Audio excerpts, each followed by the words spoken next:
Hello everyone and welcome to another edition of What's on My Desk.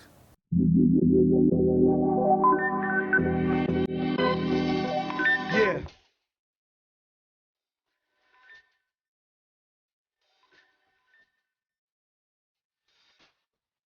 Right off the bat, I'm going to show you what's on my wrist. I haven't done that in a while. Honestly, keep forgetting, but I'm wearing an old school Zenith Daytona with the gold or champagne dial, as they call it.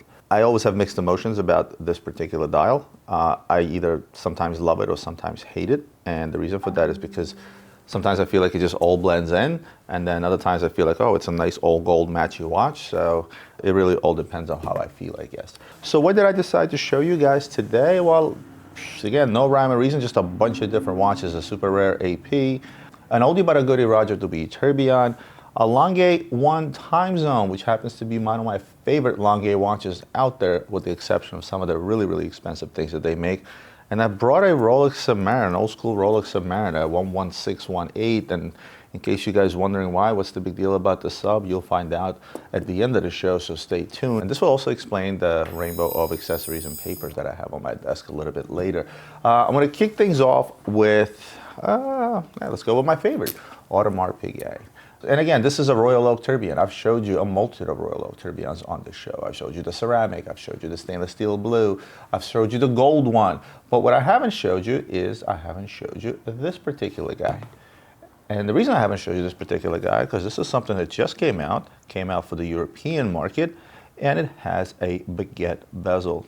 Rose gold, dark chocolate dial, I hope that comes through on video, and a baguette bezel.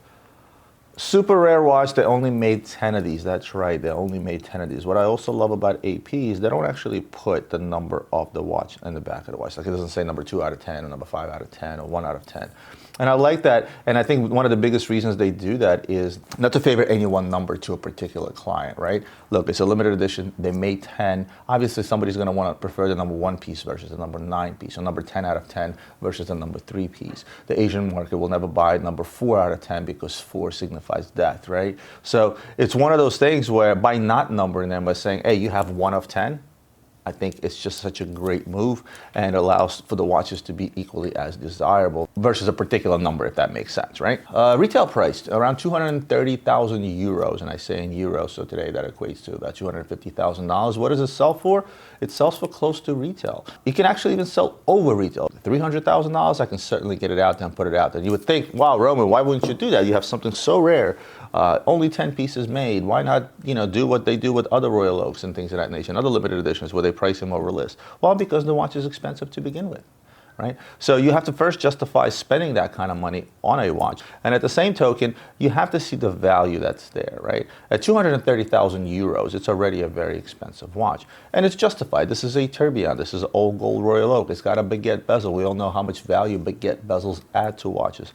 But at the same token, one cannot be greedy. For one, there are 10 of them out there. Now, I don't know how many are available. I don't know of another one in the market, for example. But at the same token, if somebody else out there has one of these and they picked it up at a slight discount like I did, they can certainly beat my price, and then I look like I'm trying to gouge somebody, right? Now, if this is a one-off, I can certainly price this watch at whatever. But still, based on my experience and based on my knowledge, I have to ask myself a question. Hey, will this watch fetch XYZ? And I do this with a lot of rare pieces that I get into my inventory. Rather than price gouge, I realistically look at the watch and I ask myself a question. Hey, how much money can this watch actually fetch? And if I overprice it, how long is it going to take me to sell it? Again, you never go broke making a small profit. So I'd rather mark it up, just my regular markup, and sell it at a price where I feel this watch is actually sellable at. Of course, not a lot of guys can do that, because you do have to have years in the business and things to compare it to, and knowing your market and knowing your clientele in order to be able to do that. But the worst thing I find that anybody can do out there is to price gouge, because it always bites you in the ass. I have a lot of clients that come to me from other dealers and they say, well, I want to trade this in. I got it at such and such dealer. I paid X amount of money. And then they get shocked when I tell them, look, I can only pay you this in trade. And if that ends up being 30 to 40% less than what they paid, in the back of their head, they're saying, wait a minute, I got price gouged. Now, I'm also very honest with my clients. I never badmouth any other dealers, right? And I always tell them the same thing. I said, look, if somebody out there decides to go with the price model of price gouging, Remain calm. You will all have a chance to be gouged. then you know what? And if it works for them, good for them. They're making bigger margins. They're not making as many sales for sure, and there's not a whole lot of return clientele. If that's the business model that works for them, by all means, there's nothing wrong with that. If somebody's a great salesman and they sold you something for $200,000 that's worth $100,000, then you know what? They did a great job by all means, and you're the sucker, so to speak. But I've always taken the approach of wanting to sell something to a new client 5 years from now, 10 years from now, which is why I have a lot of return clients. A lot of them are still on my cell phone from the days when I was working out in the basement. Back to this watch for a second. Another thing I wanted to mention about this particular watch, and again, I'm not going to get into the nuts and bolts of it. I've showed you guys the Royal Oak Tourbillons numerous times, and they're all the same in terms of movement, etc. It is a manual wind, beautiful exhibition back, and again, love the dark chocolate dial. I don't know if that's going to come through on the video because it kind of looks black to me as I look at my phone, but it is a dark brown dial that just goes perfectly with rose gold. So do I think this is a good value with everything that I said when it comes to the money? Absolutely. How do I make that statement without making a comparison? I don't. I always try to do a comparison in my head. And now I'm not talking about value in terms of value to the client, but I'm talking about value for what you're getting at this point. You guys have seen numerous 5711 Nautiluses with baguette bezels, right? They have them with the ruby bezel, they have it with the diamond bezel, all baguette bezels. They even have it with the emerald bezel, right? With the sapphire bezels in various metals, white gold, platinum, as well as rose gold, right? I'm not going to tell you which one of them trades for more or less. And by the way, you guys seen a bunch of them when I was shopping in Dubai. The last video in Dubai that I did, there was quite a few of them there. But on the average, they trade around the same price as this guy. And when I say value for the money, ask yourself a question. Which would you rather have? Would you rather have seemingly the same exact looking watch, just as an iconic of a design, same designer, right? Gerald Genta made the Royal Oak as well as the Nautilus, right? Same baguette bezel, but this one is a tourbillon. And this is what's mind-blowing to me sometimes. People get so stuck on the fact that, oh, this is a Nautilus, this is a Patek, that they often foresee something, let's say in the same price range, not necessarily cheaper, right? That is just a much better value for the money. Now you're gonna tell me, well, these baguette Nautiluses are so rare, there's only so few of them made. Bullshit. They made a lot less of these than they made of those Nautiluses. Of course, at the same time, I say buy what you like first and foremost. And I love the Nautilus with the baguette bezel, don't get me wrong. I like it just as much as this guy. But at the same token, when you're spending that kind of money and you're chasing something that's hype, and both of these are hype, you know, the Royal Oak and the Nautilus are arguably two of the hottest models in the market today outside of, obviously, Rolex, taking Rolex aside and Richard Mille. But if you're out there looking at things, just remember there's a lot of other options out there.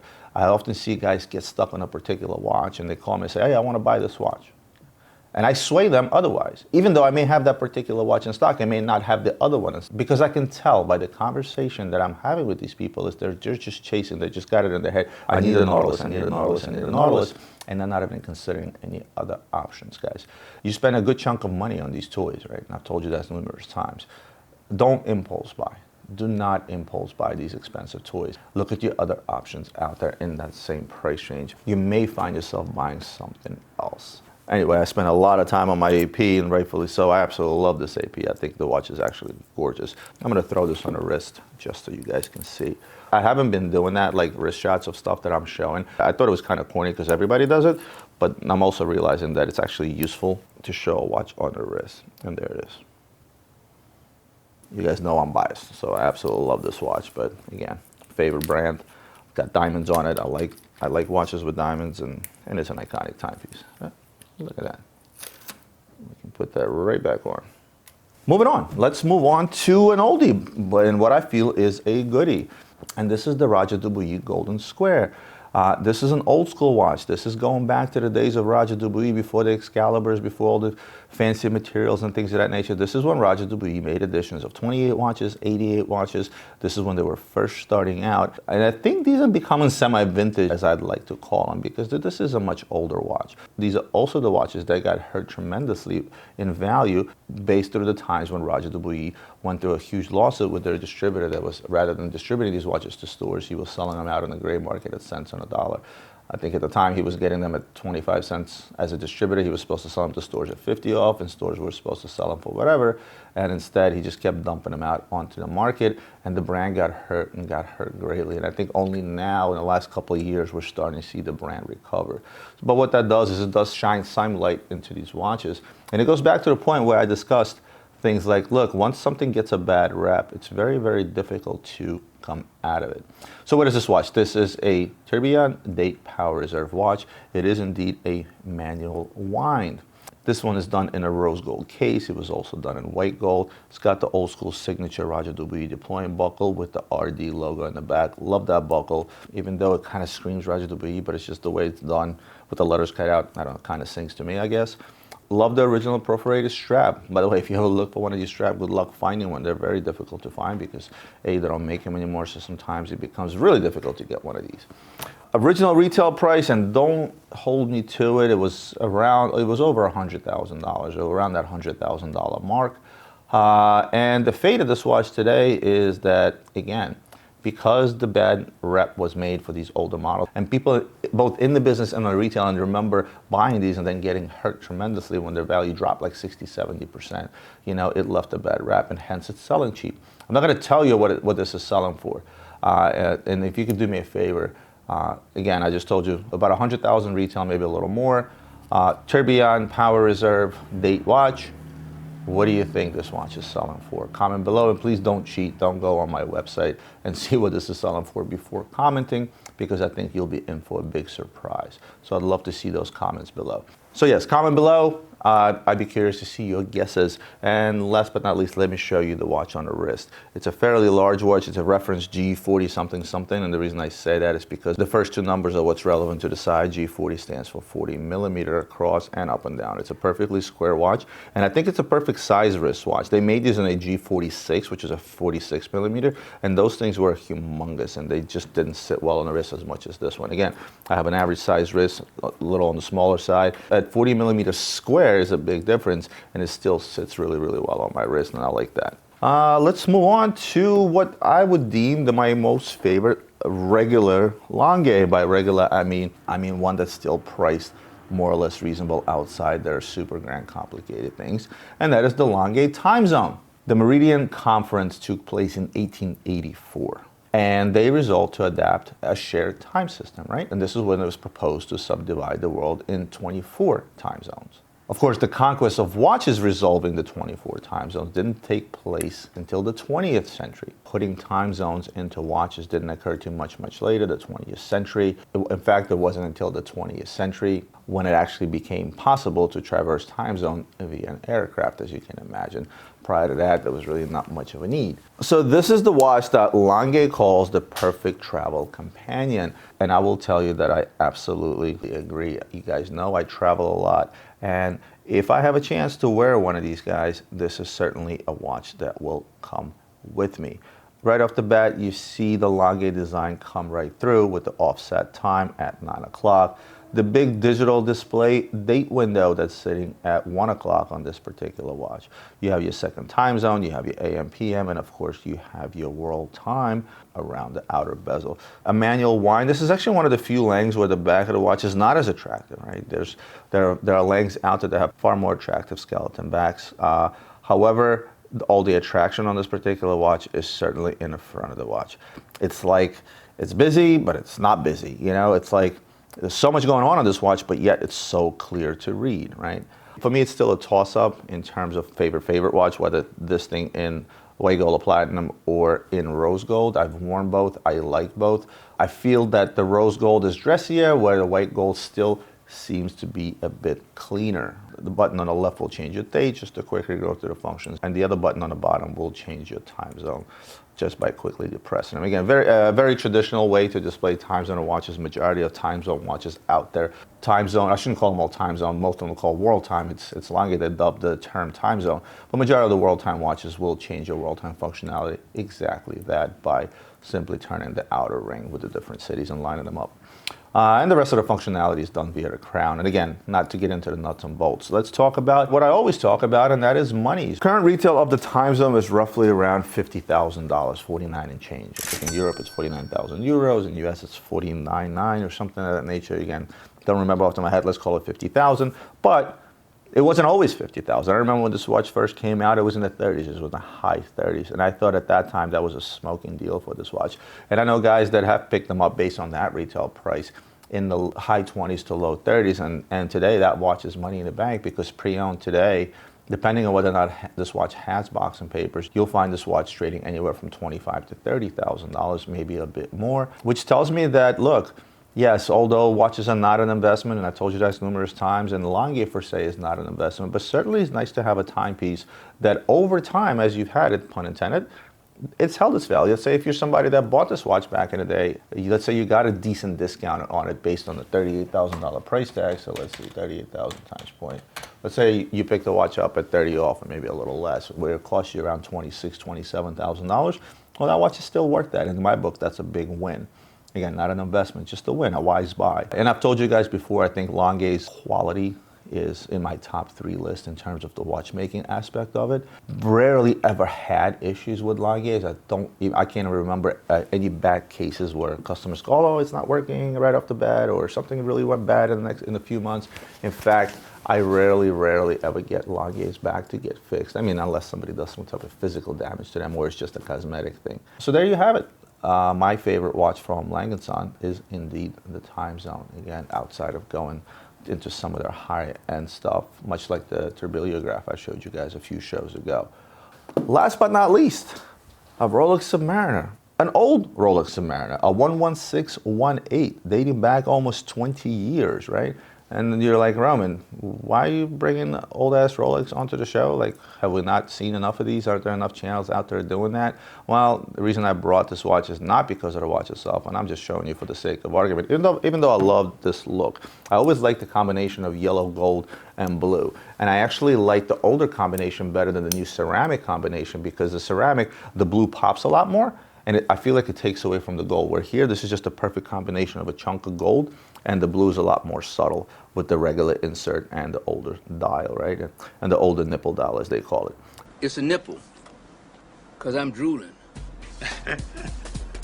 Again, enough about this particular watch. Why did I bring this watch? Is because you guys always ask me about investment quality watches, which I always tell you there's no such thing. There's no investment quality watches. Watches are not investments. They're expensive toys, but they can be bought wisely. And if you're going to have a watch that's worthy of collecting, not investing into, there's a few things that you need to know, because there's a lot out there that affects the value of a watch such as this. And what is that? No, right off the bat, you guys are going to tell me it's box and papers, it's all original parts. Yes, obviously, original parts, original dials, original insert, original bracelet, everything. You want to get as original as possible as you can to a watch. Now, let's say you can pick this watch up as cheap as $16,000, $17,000. It'll probably beat the shit and it'll be naked, it won't have anything with it. Or you can pay a premium of, let's say, $20,000 to $22,000 on a watch that's more complete. What is the difference? Well, the difference is easy. If you're somebody that's concerned about collectability, note, I'm not saying investment, and I'm talking about long term, something you want to pass down to somebody, you want to spend the extra money. And then you're like, Ron, what the f am I spending extra money on? Can you finally tell us or show us? I just said, you know what, let me show you. Because I talk about this a lot, but I never physically show you this stuff. So I picked this Rolex up, and I paid more money for it. And the reason I paid more money for it is because of the following. So the rainbow of paperwork I mentioned to you guys earlier, that's on my desk. Here it is. Let's talk about what's in here. Well, let's start with the obvious, right? Let's start with the booklets.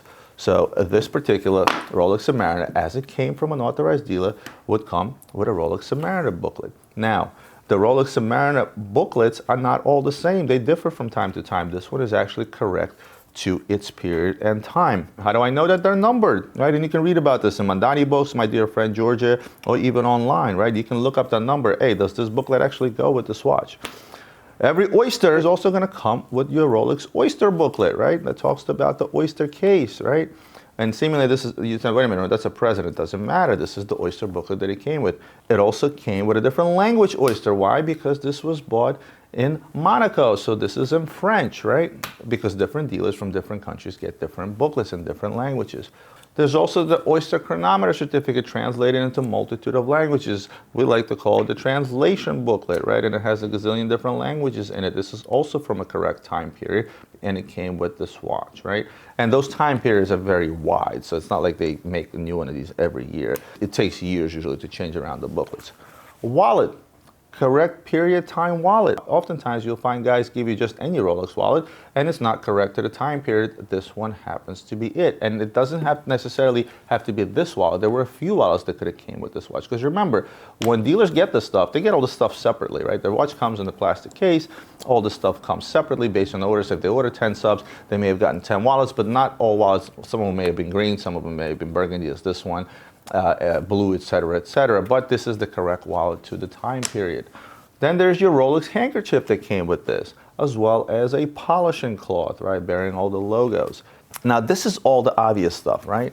And this stuff, believe it or not, is not as valuable as a lot of people think, because it's very easy to go out there, look up what kind of booklet goes with your Rolex, what kind of wallet, what kind of translation booklet, what kind of handkerchiefs, blah, blah, blah, blah, blah. And you can buy all this stuff on eBay and anywhere else. You just have to know the correct booklet for the correct watch. So all this stuff is replaceable and is not as important. What's most important are the papers, right? And the papers, I've told you guys numerous times, they will affect the value of a watch. And not just any papers, and I'll tell you why. You'll notice these papers have numbers as well, right? See there in the corner? Those numbers do signify something. I'm not going to get into details of this, otherwise we'll be here for 2 hours. But these papers can also be purchased. Real blank Rolex papers can be purchased. Numbers can be filled in. So what you want to look for on older Rolex is what's called punch papers. Notice how the numbers are punched through. This isn't something that anybody can fake. I'm sure they could, but nobody goes through the trouble. Usually people could buy a blank certificate, fill in all the information, and pass it off as actual papers, right? Today's day and age technology, not hard to make this piece of paper, right? But when you start looking at things and putting the things together and you get into things like the place of purchase, the date that matches with the watch, again, punched papers is extremely, extremely important, right? Also, the real papers will have the model sticker. This is what the dealers would put on. A sticker of the model and a sticker of the serial number. This one is a P serial, 2001, 2002, right? Extremely important, cannot be replaced. What else is there? Well, this is when the bonus stuff comes in, and this is what sinks to most collectors, guys like me included. Like the vintage Rolexes I have all come like this. And that is original purchase receipt. You're saying to yourself, well, wait a minute, Roman, that's probably something that can be faked as well. But check this out. So here's the original receipt. This thing was bought at Zeg and Cerlati in Monte Carlo, right? It has all the serial numbers and everything else. This gentleman, whoever he was, paid 15,000 euros. I don't know how much euro to the dollar was back in 2000, but you guys can figure out that math, or Ian, maybe you can throw that up on the screen. 2001, what was the euro conversion rate, and how much would this have been in dollars, right? But wait, there's more. On top of the original receipt, what you have is even have a copy of this gentleman's Amex, right? And this is very faded, but if you look carefully enough, maybe not through my phone, you can see that this is the same amount. But wait, there's more. Here's the business card and the gentleman's name from whom this guy bought this particular watch. And last but not least, this guy happened to be from the United States of America. He even has the tax-free form that was filled out, again, with all the numbers and all the information of this particular watch. One more thing that was there is the actual sticker that was supposed to be in the back of the watch. It was never put on, so the guy put it in a separate bag and he held on to it. So here you have the original hologram that's not worn out. There's a market on these all on its own, right? Very rarely do you find one of these, separate from the watch, or if it's on the watch, it's usually all worn out because that hologram was meant to get worn out. You'll barely see the Rolex signs or the model number for that particular matter. I'm not going to put this one in the non-necessary pile because these are not that easy to come by, but nevertheless, you can still buy them. I'm going to put it next to the unnecessary pile, I should say, or replaceable pile. And I'm also going to show you the anchors. Submariners came with anchors. The majority of the time you buy these old Rolexes and they give you a stainless steel anchor. Well, guess what? The gold subs didn't come with a steel anchor. They came with a gold color anchor, such as this. And again, the anchors is a market all of its own as well, right? There's different type of anchors. A lot of guys collect them. And this on its own is worth money. And again, I'm going to put it not in the irreplaceable pile. I'll put it next to the sticker because, again, this is something that you can still go out there and buy. Oh, wait a minute. There's also the box. And unfortunately, I didn't bring the box up from downstairs. I don't know why. I should have. But nevertheless, when it comes to boxes, again, correct period box, outer box. And the outer box will usually have the correct sticker for the model, where in this case, it would say 16618 on what looks like one of those old school supermarket tags, if you know what I'm talking about. Again, something that I can put in the handkerchief pile because, again, that can be bought. It can be replaced because they are generic. So you say, well, Roman, what's the bottom line? When I buy these things and I want them to be super collectible, super complete, very simple. Don't go looking for all these things at once. It's very rare for anybody out there to have bought this watch 20 years ago and then keep all this wonderful stuff. It is not so rare to find this particular watch with its original papers, because this is what people tend to keep, right? And even sometimes original purchase receipts such as these. I mean, it's very rare to find the purchase receipt, the store copy, the export copy, the credit card copy, the business card, and everything else. Oftentimes you'll find the stuff just like this. And this is often enough. This is a bonus.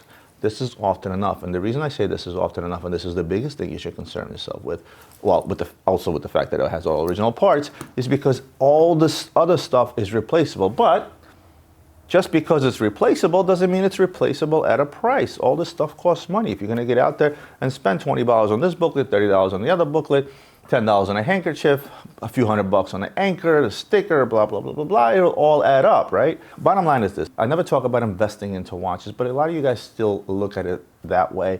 And I can't really blame you. These are expensive things. And you like to think you have value for what you're buying. So in the future, if you want to resell it or pass it on to somebody, the number one thing you want to have is look for a watch that is all original and has the original papers. By the way, if there's a link or two missing, also not a big deal, very replaceable. In fact, the whole bracelet is replaceable. You can always find the correct period braces for that particular watch, and just because you replace the bracelet, as long as it's the correct bracelet, it does nothing to the value of the watch. It's a bracelet that goes with the watch. It's a replaceable part. But papers, watch, receipts, original receipts, think of as provenance for the watch, is a huge bonus. Everything else is very, very appealing to a collector, including a guy like me, but at the same token, not necessary, because if you ever wanted to complete a set like this, you can.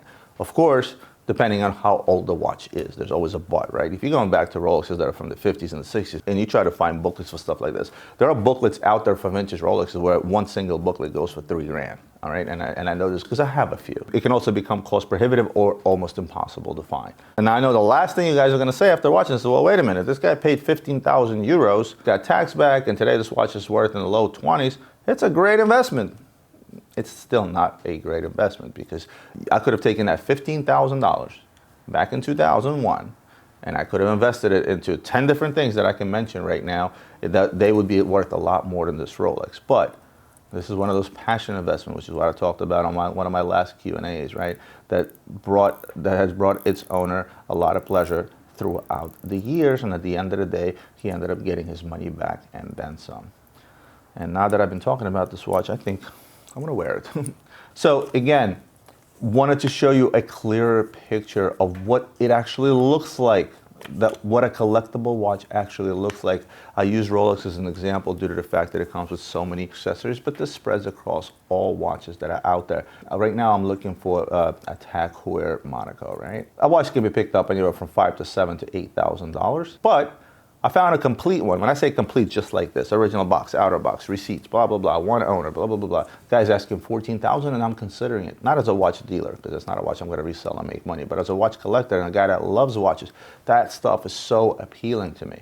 And when it comes to other brands, it's not as easy to put all this stuff together. You know, Rolex is the easiest brand out there to put stuff together for. Other things, not so much, because again, not as many made across other brands. So guys, I hope that you enjoyed some of the pieces that I showed off. I hope you enjoyed a bit of a, I don't want to call this a lesson, but actually a real true live example of how a collectible watch should look.